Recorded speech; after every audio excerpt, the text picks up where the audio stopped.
I go in there, and there I see is a mutual friend of ours who I did plenty of runs with. Hogtied to the towel rack, pistol whipped with the gash on his head with 4 guns pointed to him. He tried to steal. He went into their safe and tried to steal some of the product. They, of course, found out, and they hogtied him with the towel to the towel rack. He's just sitting there like this. I looked over at him, and I was like, bro, what the hell? Why would you do that? Of course, he got barred out and blacked out, so he didn't know what he was doing. That was his fault. Welcome to our first official episode of 2024. We have Jared Blaine, who's recounting a shocking experience stumbling into the dangerous world of working as a drug mule for the notorious Cartel. Hear firsthand of the violence and danger he witnessed while immersed in the Cartel's operations. Discover how he managed to escape the clutches of this criminal organization and turn his life around before the long arm of the law caught up with him. It's a riveting tale of redemption and survival that you won't want to miss on today's episode. I hope you all had a wonderful holiday season and New Year's. I am so grateful for all of you, and I thank each and every one of you who tunes into the show, shares the show with friends, and posts about the show online on social media. Because of you, we are consistently a top 200 podcast in the world. And guess what, everyone? Starting February 1st, we'll be releasing 3 episodes a week on Tuesdays, Thursdays, and Sundays at 7 p.m. Eastern Time. I've been seeing all the interview requests come in, and there's so many people that want to come on and share their story that it only makes sense to step it up a notch in 2024 and go to 3 episodes a week. That's all I got for you. I hope you sit back, relax, and get ready to lock in with Jared Blaine.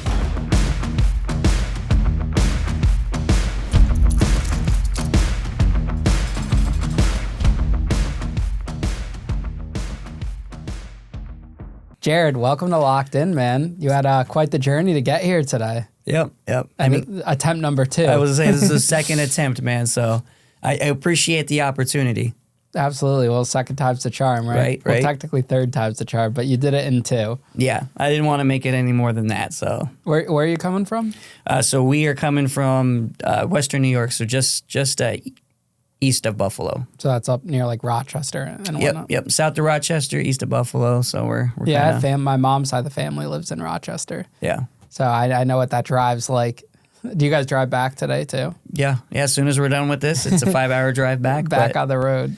But listen, man, it's all worth it. So just the opportunity to make it happen. As you get older, you realize like 5 hours isn't too bad at driving. Like when I drive up and back to the city, like that's 3 right there, and it doesn't really feel too bad or anything. Right.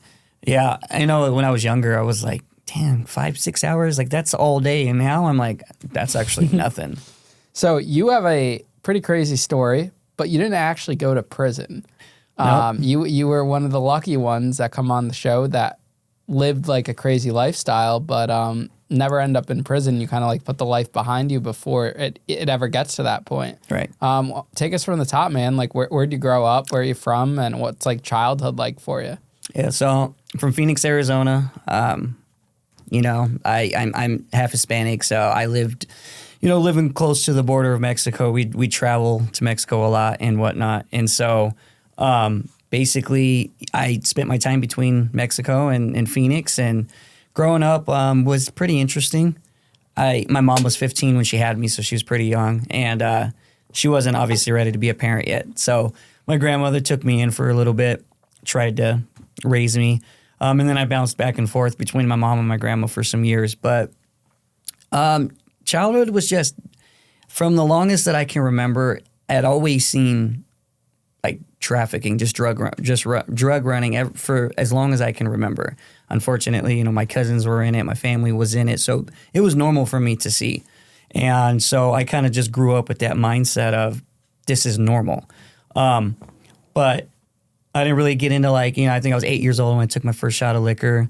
And then I was 13 when I watched my stepfather pass away in front of me, unfortunately, and that kind of led me in the wrong direction. That was about the point where I was like, I started just smoking weed, I started drinking, kind of doing whatever. And then I didn't start using.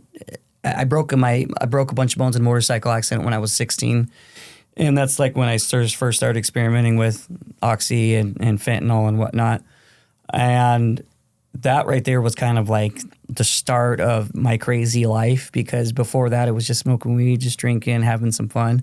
And then basically I took it as prescribed. And then of course you take it for so many years, then you get addicted to it, and then you start having to just start going to different sources for it.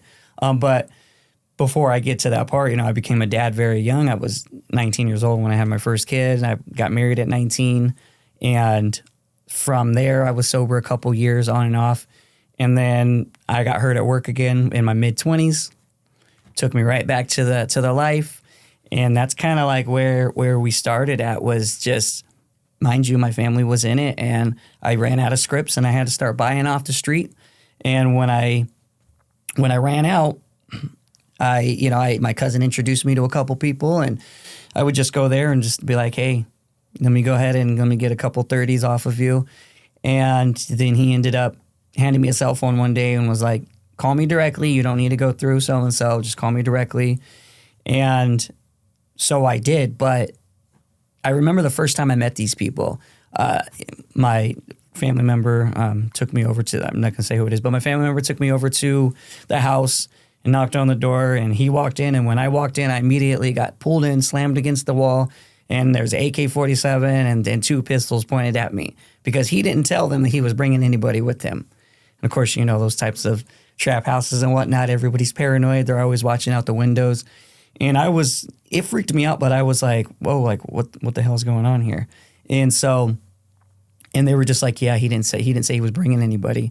So because I was able to handle that situation, I was kind of cool with them. But they handed me the phone and they told me, you come to me directly at this point.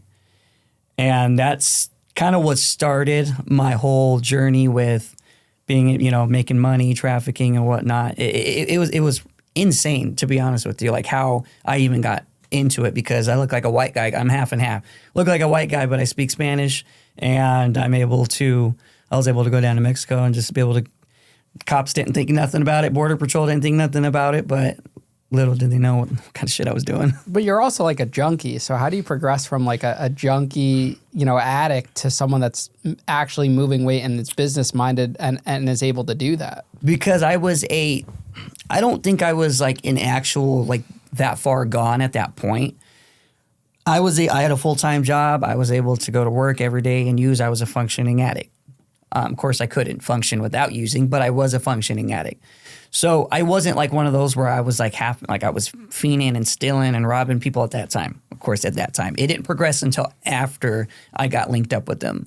So when I got linked up with them, it was just a standard, yeah, I took pills, and that's just what it was. I wasn't like I was addicted to them, but I wasn't like a full-blown junkie at that time. And had you been arrested or anything at this point? Never. So besides from like a traumatic, childhood, your life was just like, it wasn't crime related. You weren't a criminal in any sense. Not until my late 20s at that point.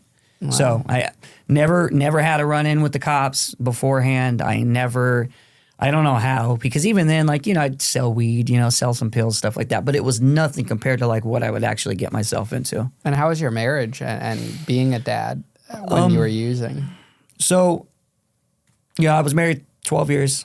I have 3 kids by the same woman, and I love my kids to death. And my wife at the time was completely oblivious. She knew absolutely nothing. She didn't know anything about my addiction. She didn't know anything about what I was doing. So again, I was able to manage it because I wasn't full blown off the rocker at that time. So my marriage was okay, but of course we only got married because we had kids. That was really the only reason, and then we stayed together because we had kids. So how are you able to hide that from your wife? That woman was she was so oblivious to it. Really? And even your family and anything? Or did you not really have much of a relationship with them? No, so I was close with my family. So my mom was an addict on and off.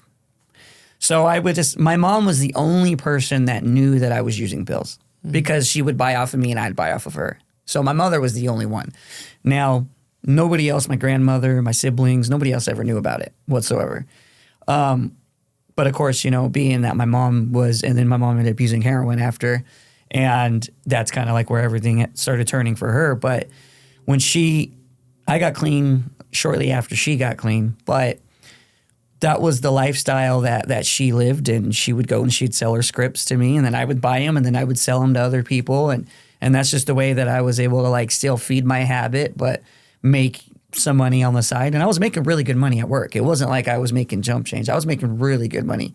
So I could afford to be able to go and buy $300 to $500 a day easily for my habit, which is what I was roughly spending. Do you think if anyone noticed and tried to help you, you would have accepted that help, and maybe you wouldn't have kind of traveled down into like the depths that you would?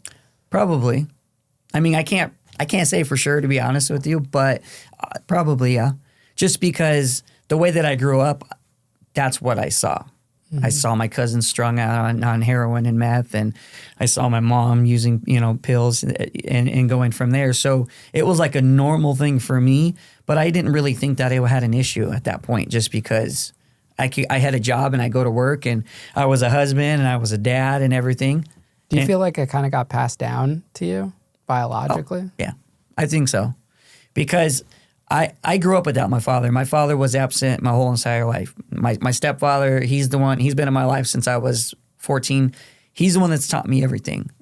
To drive, how to use tools, whatever you name it, he's taught me. But I grew up without my father, and I met my father for the first time 2 years ago. And when I met him and we finally started talking, our bloodline is just, dude, we're screwed. We're addicts on my mom's side. We're addicts on my dad's side. So I truly think that it's genetic. And I'll be honest with you, that's why I'm afraid for my kids. I'll be straight up with you. I'm terrified for my kids because I know what it's like to pass down with generations. And the only thing I do is just pray to God that my kids know. They know my whole past. They know everything about it. They've seen it. I've been open with them because I don't want them to do the same crap that I did. Be honest with you. Do you put blame on your mom at all? I don't. Maybe in the beginning.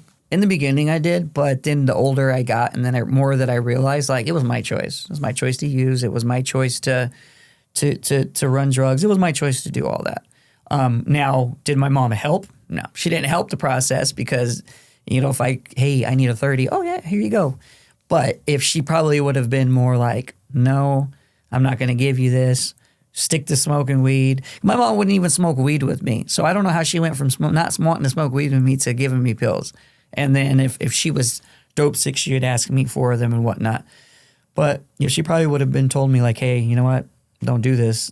I probably would have not gone down at least as much as I did. Yeah. All right. So let's get into drug running then. What exactly how old were you? And what was like that first conversation like? Where you full on committed to doing the drug running? So I was 27, and again, I'd been going through these people just to buy them, and they handed me the phone and they said, listen, come to me directly, I'll hook you up. And of course, they knew I re-upped every day, so every single day they'd call me or text me, be like, hey, I got your re-up, so when you're ready, just come pick up. And I was at the point where they'd front me all the time. Of course, I'd pay it back by the end of the day, the next day, worst case scenario. So I was always good for it. But I remember going to the house one day, and they took me into the bathroom, and laid out on the bathroom counter was heroin, meth, crack, coke, you name it, it was there. And he was like, you want any of this? And I'm like, nah. Like I never messed with uppers. Like I never did meth or anything like that. I couldn't do that. Too much anxiety for me. So I was like, no, I'm good. And at that point, I never even messed with heroin. Like I never touched heroin. It was always fentanyl or which fentanyl? That's not that it needs better anyways. But it was either fentanyl or it was oxy. And so I was like, nah, I'm good. They're like, okay, well, you want to make some money? I'm like, doing what? Go down to the border. You'll meet at this certain place.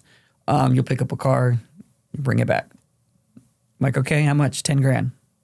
Say less. Because my sister had done it before and my brother had done it before. So I was used to it. And I was like, okay. So I did it. 10 grand, easiest 10,000 I ever made. It's 4 hours to the border. 3 to 4 hours, depending on where you're going. So, I could go down, drive 8 hours, and make 10 grand. I'm like, cool, I got it. And that's basically, so then it came to the next, hey, you want to do another one? Yeah, you want to do another one? And that's just the way that it progressed.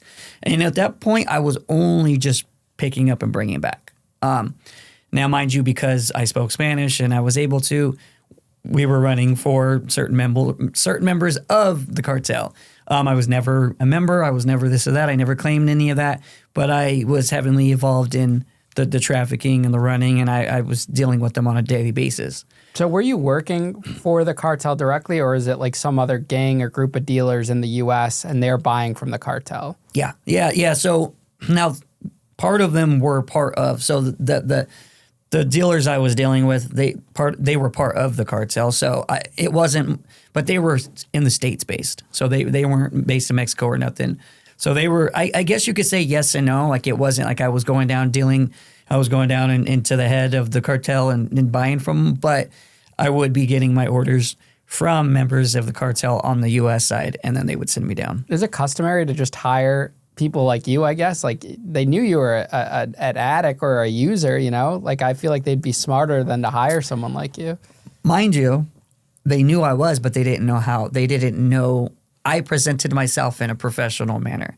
I never once presented myself to them like strung out junkie, I'm over there scratch. I'm not doing any of that. Mm-hmm. So I've always been a very business person. Everything I've done in my life, I've tried to own multiple businesses. I try to have a business mindset.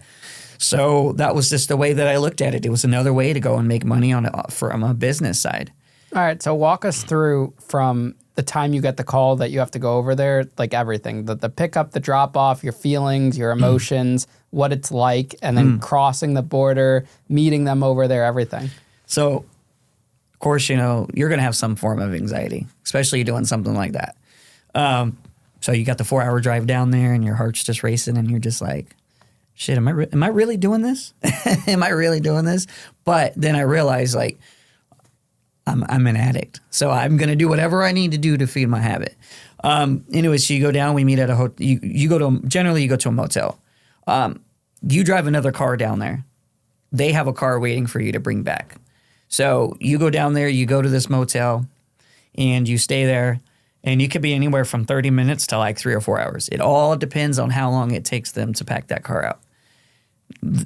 You don't ever see that. You don't see them doing that. You don't see any of that. Even when you bring it back at that in the beginning, you don't see any of the drugs whatsoever. Of course, they got that shit hidden everywhere. So you don't see any of that. And then they tell you, okay, it's ready. You get in, drive back from the border. When you go to the border, of course, Border Patrol, you U.S. citizen, yes. Where are you coming from? People go down to Mexico all the time to like buy antibiotics and different things. So, oh yeah, came down here. Had a tooth infection, had to buy antibiotics. As long as nothing looks out of ordinary, you're good. And so then they just cross right away. So, of course, you're sitting there the first time I'm sitting there ready to cross, I'm like sweating bullets. And I'm like, oh my gosh, like what happens if I get caught? Like I'm definitely going to prison because, you don't know how much you're bringing back at that time. You just know you're going down, picking a car up, coming back. So, and then what they do is they have a person who drives ahead of you. That's scouts. They look for cops. They look for everything. They're always several miles ahead of you just to make sure. And they're the ones that are always supposed to make sure. 9 times out of 10, you see people get pulled over on the side of the road and get busted.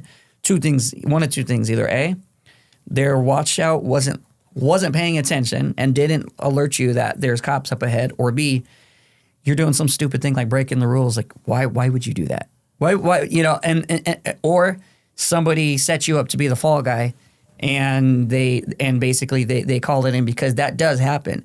They might pay somebody to go down to get paid to get caught. Mm-hmm. So when they're on the side of the road, you got a semi truck full of drugs that are just going to drive by. Mm-hmm. Happens all the time. And there's no dogs or anything at the border crossing or anything? Not then. Of course, things have evolved since then. And what kind of drugs are you bringing? Because wouldn't the car smell of weed or anything like that? So what I was bringing was fentanyl. It was fentanyl. Yeah, it was the blue M30s, which ironically was the stuff I was on. What year was this? Let's see, I'm 34 right now. So it's 7 years ago. I'm bad at math. Was this like the start of fentanyl coming into the country? Yeah, and to be honest, it was new for me. I'm not sure to then. It was new for me. But this was 7 years ago, so we're in 2022 to 120. So 2016. Knowing what you know now and what the world knows now about fentanyl and how it's killing people, how does that make you feel that you're bringing it in? Like a piece of crap, to be honest with you. You know how many people I've had die off of that? Personally, how many people I know? How many times I should have and I didn't? You know, I've had EMTs tell me, one day you're gonna wake up, you're gonna snort a pill, you're gonna go to sleep, and you're never gonna wake up again. And that wasn't enough for me to stop. It really wasn't. My kids wasn't enough. My wife at the time wasn't enough. But I didn't really know how bad fentanyl was. I really didn't. Now what I know now, being an advocate for, being 5 years sober, different things like that, it's almost like, wow, like I can't believe that I even did that. But I didn't know. I mean, I was still a young guy, just wanted to make some money. Yeah. What do you think was the drive for you to continue to do drugs, to be consumed by that, and also keep risking, I guess you could say, your freedom, going back and forth? I mean, the drive was why you go back to why we start using to begin with, which is to mask your emotions, which is to mask the pain, the trauma that you've experienced. I really didn't touch on my childhood much, but I was sexually molested. I was abused, physically and sexually abused. I was introduced to pornography at a young age that I didn't want to. I was all that. I watched my stepfather fall 200 feet off a cliff right in front of me. I literally watched him fall to his death. So you start using to mask all that. And to answer the question as far as like to risk the freedom is because at this point, you're able to make unlimited amount of money that you want to feed your habit. And you're bringing across to the States the same crap that you're using. So it was almost like a no-brainer for me at that time was make the money and I get to break off some of what I'm bringing across. How much do you think you made total running back and forth? And how many trips do you think you did? So I did probably in like a 2-year period, I probably did like 15 trips, to be honest with you. And they were $10,000 a trip. $10,000 every time. Every time. So how does that transaction look? Do they pay you up front or do they pay you after? After, because they want to make sure that they get their stuff. So you drop off the stuff at whatever location and then they give you an envelope with $10,000? Yeah. So only for me, I would take it back to the house that I'm very familiar with. I take it to them. They go, they look at it, they make sure everything's good. $10,000, here you go. And I remember I had like $30,000 at one point. And of course, they say when you make all this money, don't go out and be stupid and spend it all on everything because they're going to start catching attention. Man, I went out and I bought like a truck, a car, a quad, a motorcycle. Like I was like, man, I got $30,000. I go to Home Depot, spend $2,000 on tools, just different things like that, And the next thing you know, like when I got deep down into when I was losing everything because I ended up being on the other end of I was very respected, making money to where I owed money to them, where I got into debt. I was signing titles over to them. They come, here's the title to my motorcycle, here you go, because I let my habit feed me at that point. Mm-hmm. So, and that was the point. It just destroyed me. And so I was like, how the hell did I go from making $10,000 a trip to bringing this to, here you go, they call me every day, we got your re-up, to where now I'm in the hole with them. I owe them money. They're breaking into my house. They're ransacking my house looking for money, this, that, and the third, because I owe them. And I ended up, I paid all my debts off. I did what I had to do to pay everything off. And then when I got sober, I moved 1,000 miles away to Texas from Arizona. I started over with nothing, no phone, no this, no that. I went and started over. And of course, that was the start of it. But how did I not get caught? I have no clue, man. I really don't understand. I'm mind blown. I tell that every day. People that I have on my podcast that we talk to, and they're like, yeah, I did the same thing, and I spent, 10 years, 15 years, 20 years, and I'm like, why was I the lucky one? To be honest, that's what I think every single day. I'm grateful and I'm blessed, but why? Yeah, I've met guys that do it just once, and they get caught, and they're fucked. Yeah. And I don't know if maybe it was just because I was just, is it because I look white? Like what is it? Like I always made sure I wasn't sloppy with it. That's the other thing. Don't speed, don't, not use turn signals, don't have broken headlights and tail lights. Like that's a common thing. I watch YouTube videos all day long, dash cam videos of people getting pulled over trafficking. And I'm like, dude, you're a dumbass. Like, why would you do that? Like literally, like, you're trafficking that much. Why would you do that? Did you have any like really close calls at all that you were like, fuck, I'm caught? No, there really wasn't. The only one that I ever had was I stopped. I met up. I linked up with somebody. I transferred over to them, and then we left. And like 2 minutes later, they ended up getting pulled over. Mm-hmm. If it was 2 minutes sooner, that could have been me. How the hell did that not happen? So I always made sure, and I always had people watch for me all the time. Like, of course, I'm paranoid. So, and that's what I'm saying. That goes back to when you're running, you got somebody ahead of you, and they're always watching. Always. There's highway patrol. They call them. Of course, now highway patrol, they have those little infrared scanners. So if you have stuff in your trunk or whatnot, or they can actually see that. So what would you have called yourself? Like a drug smuggler for the cartel? Just a mule. Just a mule? A mule, yeah. A mule. Why do they call it a mule? I don't know. Because actually, this is the only thing I can think of. Because a donkey is a mule. And of course, a donkey is used to transport people and whatnot. And maybe, you're putting belongings on a donkey, walking it from one end to another. So that's the only thing that I can think of as a mule. That's why they call it a mule. Yeah. But a mule, a smuggler, pretty much the same thing. Yeah. So were you working a regular job when you were still doing these trips, or you were? Yeah. So I've been in the service field my whole life. I've been in the fire and safety industry as a pipe fitter, and so I used to make. And that's the other thing. I don't know why I did that, because I used to make some really good money. I'd make like $30+ an hour, making really good money. But I was just because you got to have it. Because I got to have it, yeah. And so I did. I worked a regular job, and normally those runs would be like on a weekend. Go down on a Saturday morning, come back. You'd be back by Saturday night. And your wife's not asking you where you disappeared to all day on the weekend? I had to go out of town for work. That's what it was. Yeah. Or when I came home with like a vehicle, or I came home with a motorcycle or something, or a quad, she'd be like, "Where did this come from?" And I would be like, "Oh, I got a bonus at work." Do you think a part of you like wanted to get caught just to like get you away from your habit at all, from your addiction?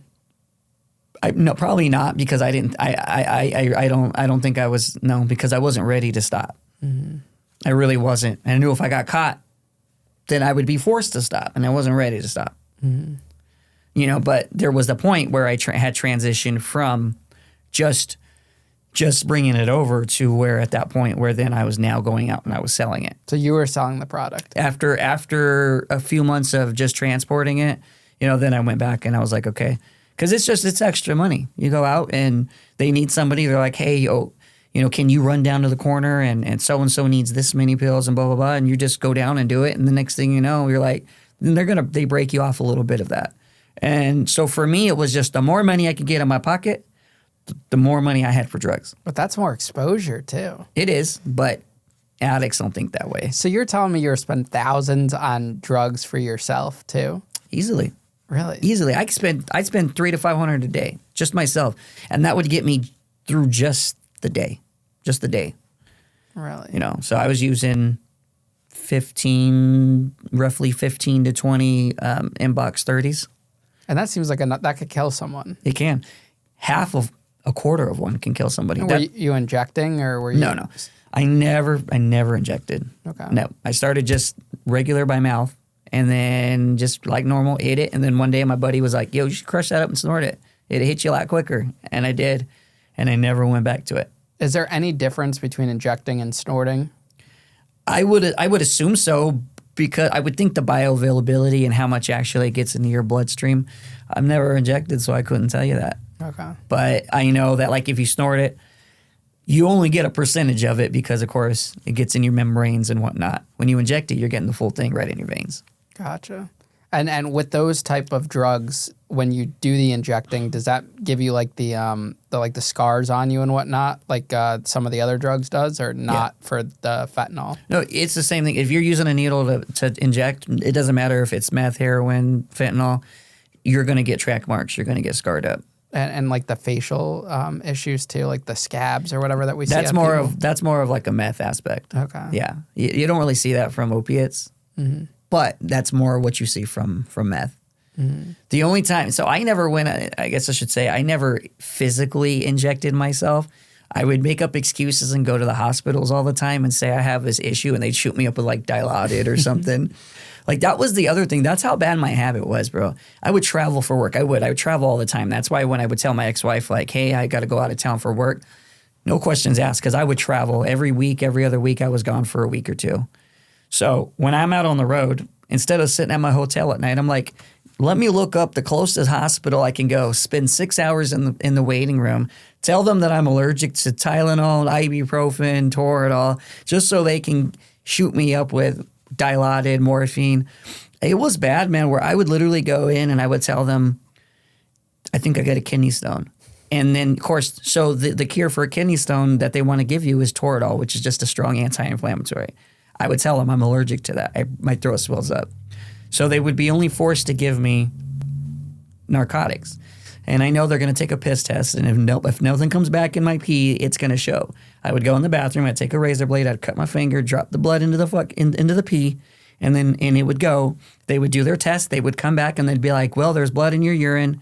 It doesn't look like there's a kidney stone. Looks like you passed it, though. So here you go. Here's a script. I use that so many times. I also got, and now that I sit here and I tell these stories, it's insane because I'm like, wow, like I really was a junkie because I got my appendix taken out by an off chance of, I went to the hospital so many times to tell them I had appendicitis. And every single time that they would be like, they do a CT, shoot me up with drugs and say, nope, you don't have nothing. And they would send me home. After about 10 times of going to the emergency room, they finally came in, they go, we're taking you to surgery tomorrow. I'm like, why? They're like, well, you've come in 10 different times complaining of your appendix. We can never find anything. So there's probably an issue we can't see. So we're just going to take your appendix out. No. So I got my appendix taken out for no reason. And I sit here now and I laugh at it, but I'm like, wow, was I really that low life? Like, was I really that I would go cut myself, bleed into a pee test just to tell them that, yeah, oh, you guys, just to give me, I don't know. But I will tell you this, if I didn't get sober when I did, my next step was going to be injecting heroin. I was actively looking. I got cut off by my dealers. I got cut off by everybody because of of how everything happened. My next step, I was literally actively looking where I could go and find heroin so I can go and shoot it up. So what came first, you stopping the drug runs and the selling, or you getting sober? Stopping everything. I stopped.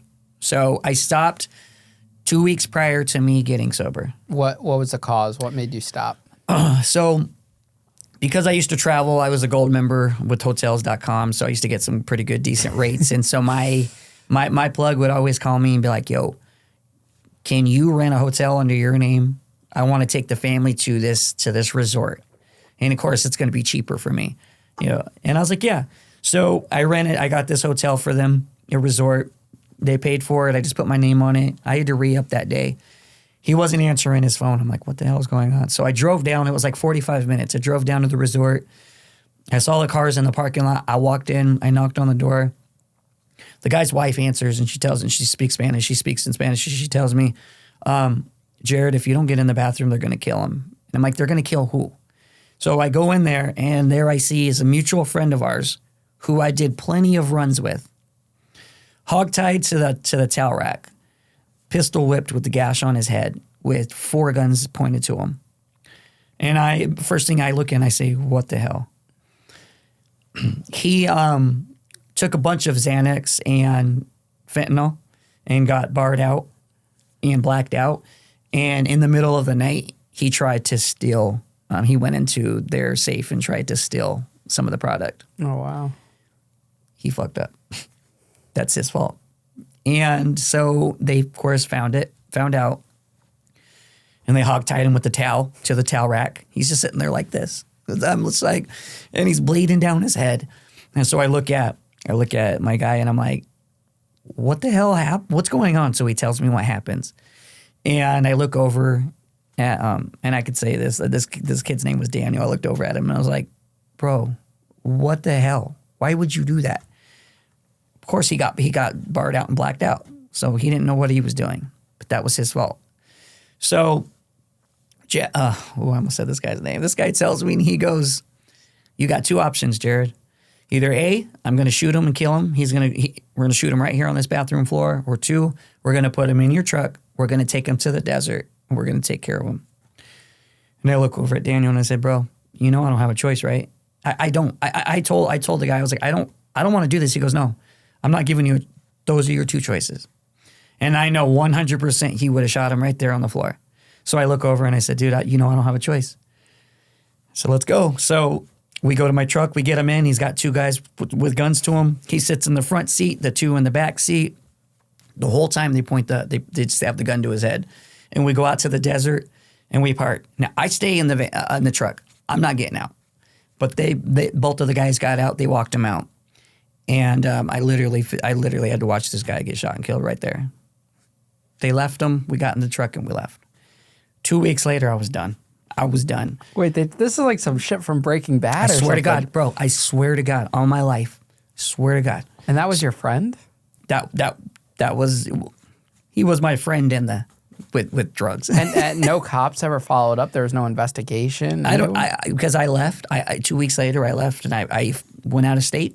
Never heard anything. And this was the cartel that killed him. These were people that were. I don't know if this was a hit from them or if this was just you. This is just the guy just saying, you know what, I'm just going to shoot you. And because you got into my pockets, I can't tell you that. I can't tell who it was ordered from. I don't know if this was just somebody in Mexico that said kill him. I don't think it got back that far. I think what it was, honestly, was just that so-and-so caught him getting into his safe. And he knows that if he doesn't take care of it himself, they're going to take care of him. So that's what it was. Wow. That scared the crap out of me, the living crap out of me. And I'll tell you this. At the end of the day, everyone's got their story, okay? People all the time, there's no way. That's bull crap. There's no way. Listen, this is my life. This is what I lived. You ain't got to believe it. You got your story. I got my story. But that is what steered me straight. I literally went back. I was done with everything. I said, I'm done. I paid my debts back. I paid everything that I needed to. Signed over the titles. And within 2 weeks, my family, we literally sold everything we owned, loaded everything that we could in trash bags, strapped it to the back top of the car, and drove to Texas and started over. And what year was this? How old were you? 2018. 2018, yep. So a few years ago. Yeah, I got sober in October 16th of 2018. And how old were you? This 5 years, so it was 29. And you've never done drugs since? No, I've had surgery, and I've had to take, prescribed, but I've never actually gone out, and now I've been sober. So you didn't have any withdrawal effects or anything? Oh, I did. Okay. Withdrawing from fentanyl was the most absolute horrific thing I've ever experienced. I would not wish that on my worst enemy. Describe what that's like. You're on the toilet for days on end. It's coming out of both ends. You got the chills, your body's just shivering, hot flashes. You can't eat, you can't sleep, your anxiety, your skin's crawling. It is the worst. That's why I tried to get sober 3 times prior to that. Just within the last couple months of me doing what I was doing, I tried because I wanted to. I never made it past 24 hours. Either I left at 3 a.m. with no pants on and my boxers in the car, just hop on and just drive to my plug's house and banging on his window at 3 a.m. That was when it started getting bad. When my dealers would come to me and tell me, dude, you got a problem, that's when it was bad. Mm-hmm. So it was horrible, absolutely horrible. So it was just and that's why people, unfortunately, unless they're ready to quit, they're not going to quit. They can't quit for you. They can't quit for me. They can't quit for their mom. They gotta quit for themselves because the withdrawals are going to get so bad that if you physically don't want it for yourself, you're going to go use. So did that vision of what happened to that guy keep you going from going back? I knew that would be me, 100%, because I knew how bad I was getting. I knew that would be me. That if it wasn't him, that it would have been me within a month, because that is how quick it went downhill. It went from me being cool, being collected, being able to, just have this business standpoint, to where I was just a junkie pawning everything that I owned. I'd go to my dealer, I'd pull my gun out. Here you go. How much can you give me for this? Just trade them, and of course I'd get a rip off on. He'd give me like 4 or 5 pills for my pistol, and I'm like, I'm an addict. I don't, I don't care. So that's how bad it got. And I knew that if I kept doing what I was doing, that would be me in the desert. Isn't it amazing, like the power of the human mind? Once you're really dedicated to something and you have like, and there's no other options, then you could push through really anything. Yep. Yep. And that's the way I look at it. And that's why I tell people all the time, it doesn't matter how many people want you to get sober if you don't do it for yourself. If you're not ready, it's not going to happen. You're never going to make it. So that guy that stole from these individuals, was it technically stealing from the cartel because it was cartel product? Yeah. So, wow. Yeah. And these people don't mess around. Yeah. That's what I've learned. I've had a couple phone calls since. So I got a call from my brother a couple months ago that he was like, hey, so-and-so, a mutual friend of ours, my brother still, he just still associates, but he doesn't run anything, but he associates. And I guess he brought somebody that into this guy's house who works for the cartel that actually he stole $30,000 from him. And this kid fled. And so my brother called me and was like, dude, he goes, this is what happened. I don't know what to do. I'm trying to get this dude's money back. Do you know anybody you can talk to? I'm like, nope, I don't know. Like, I know all I could do is literally tell, I told the dude's aunt, he stole this money, and the longer he runs, it's going to get bad for him. But they're not playing around that he will end up dead the longer that it takes, and I refuse to get involved in any of that. I have had that, and I'm like, nope, I don't want nothing to do with this. That's crazy. I've been doing good for 5 years. I don't want to get involved in this crap. So what do you end up getting into for work when you're starting to rebuild your life? I got into the same field. I was able to just go back and get back into the plumbing and pipe fitting field, and I was able to. It was moving to Texas was the best decision I ever made in my entire life. That was the beginning of me. We moved there with $1,300, no place to live, no job. The only thing we were going to do was go pay for an extended stay motel. Within 3 days of being at this extended stay, found an apartment. Of course, it was it was in Fort Hood. It was in Killeen on Fort Hood, Texas. In Fort Hood, and of course, Killeen's it's kind of a little ghetto spot. But we found this 2-bedroom apartment. The landlord was just like, as long as you have the money, I'm good. No credit, no background, none of that. And I'm like, cool. So gave him the money and moved in. And then within like a week, I had a full-time job working on bass, and the rest was history. I had like no social media for a year. I had no social media. I had a flip phone that only had like 2 contacts in it. I literally started my life over that people in my family didn't even know where I went.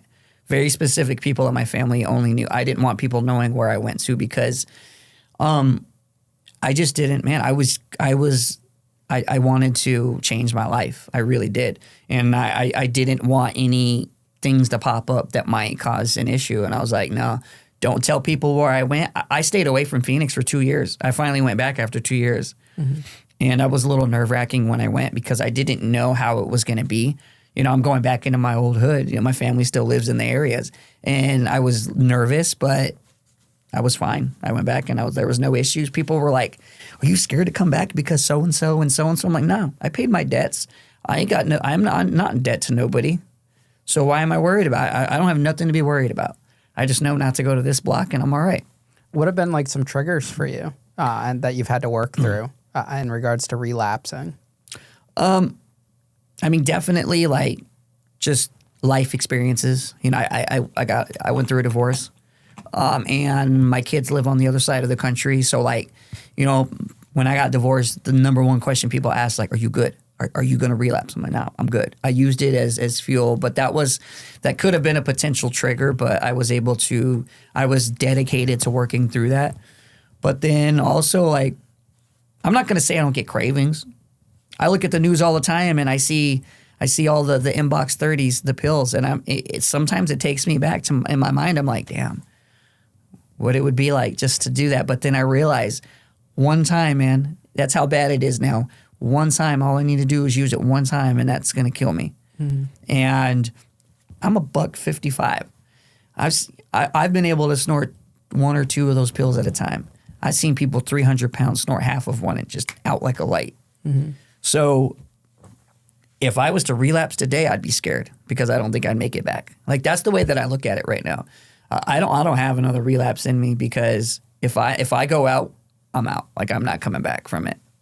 Have you had to like focus on something else, like maybe like move your addiction to drugs to a new area, like the gym or your job or your family? Have you had to kind of like offset it? Yeah, yeah. That's why I do the podcast. So when I started mine was because I wanted to share my story, but then two, I wanted to be able to dedicate all my time and energy to something else. And I work a full-time job. My podcast is a full-time job. I'm sending emails and texts. I'm researching. I'm doing everything. And that alone, I don't have any time, man. Between work, at home, and the podcast, I ain't got time to even think about doing drugs, to be honest with you. Yeah, so tell us about the podcast, why you started it, when you started it, what it's about, and what you have going on. Yeah, so it's called the Blacklist Podcast. And about a year into me being sober, I've always been into podcasts, YouTube, you name it. And so about a year into getting sober, I was like, there's really, at that time, there was no recovery mental health-based podcast. Not like there is now. Now there's one on every corner, which is great, though. But I was like, you know what? I want to create a platform that I can share not only my story, but others, like we're doing now. I would just love to be able to show other people that if we can do it, they can do it. And I sat on the idea for about a year or two. And I was like, I just made excuses. I don't know what I'm doing. I don't know where to start, blah, blah, blah. And finally, I was like, it's either go big or go home. I have to do this. So 2 years ago, I started it. I made the Facebook page. I made the name. I got the logo made, this, that, and the third. And I was like, I don't know what I'm doing. I don't even know where to start, but I'm doing it. And I did. Luckily, my first 2 episodes I was very grateful to have 2 very big recovery influencers. Now they are. At that time, they were just starting out. To see the way where they're at now was crazy. But they saw me and they gave me the opportunity to come on and share their story. And I got a lot of great feedback, but I wasn't sure how I was wanting to do it. And I took some time off. And of course, I relocated. I moved to the East Coast, and I kind of took a little bit of time off, and I rebranded and I restructured everything. And then at the beginning of this year, I started back up again, and I said, it's happening. This time, no mistakes, no this, no that. I'm just jumping in. And we're 19 episodes this year, which to some people that may not be a lot, but to me, it is. But 19 episodes this year, we drop every Wednesday. Still working some marketing things out, but we've had the opportunity, man, to have a lot of great people on the podcast.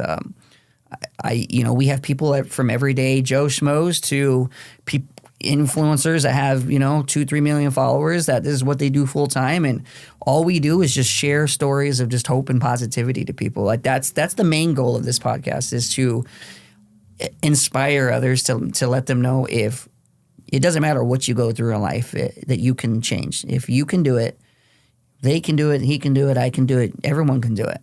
There should be no reason that nobody can achieve, that they can't achieve what they put their mind to. And that's what we do. And I've been able to meet and make friends with some great people through this. Some people that have come on the show and we've talked every single day since. And I've been able to travel, do some. I've been able to be blessed to come here to do this, and it's awesome, man. I was telling my girlfriend, because she co-hosts with me, and I have another co-host out of Detroit, and I was telling them like, man, to think a year ago that we would be here today, sitting in this chair, just to being able to be here is insane. And now and like I told you before we started, we're going to look back a year from now to see how much I've grown, to see how much you've grown, to see how much everybody's grown, and just to be like, man, like it is insane. Like when you put, like you said, the power of the mind, when you put your mind to something and you just dive in full force, everything just starts rolling out. And I've been doing it. I don't care if I get 2 views on an episode or 200 views or 2,000 views. I grind the same way. I put out consistently. I constantly work. People want to know how I get the guests that I get, being a smaller platform that we get. Consistency. That's what it is. I don't have a marketing manager. I don't have booking agents. I'm no one. I do it all myself. I look, I email, I message, I text. I spend hours doing that. Hours to where my girl's got to kind of tell me like, hey, but that's what I do. And it's paying off. That's awesome, man. I mean, I have a lot of respect for that because I'm that same way.